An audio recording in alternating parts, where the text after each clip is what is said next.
தீபாவளிக்கு பட்டாசு வெடிப்போம்ல, அதை விட இது சூப்பரா இருக்குல்ல?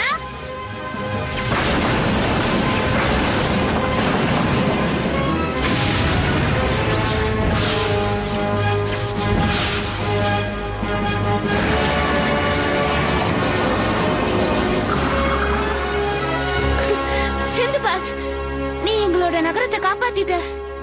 அக்வாட்டிகா காப்பாற்றப்பட்டது.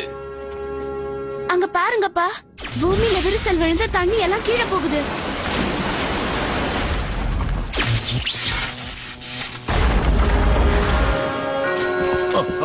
அரசே, இது எல்லாத்துக்கும் காரணம் நம்மளோட இளவரசி மட்டும்தான். அப்பா, அந்த காவலாளிகளுக்கு என்ன ஆச்சு?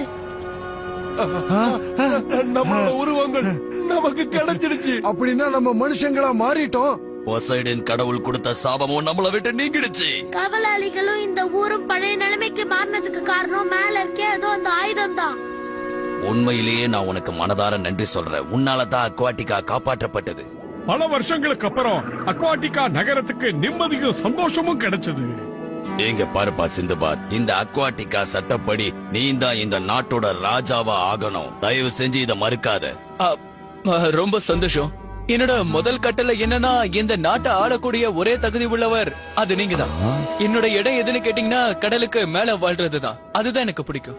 அப்படின்னா நாங்க குடுக்கற இந்த பரிசு பொருளையாவது நீங்க மறக்காம ஏத்துக்கணும். அது என்னன்னா, நீங்க இந்த நகரத்தை காப்பாத்த கண்டுபிடிச்ச அந்த ஆயுதத்தை தான் உங்களுக்கு பரிசா கொடுக்கறோம்.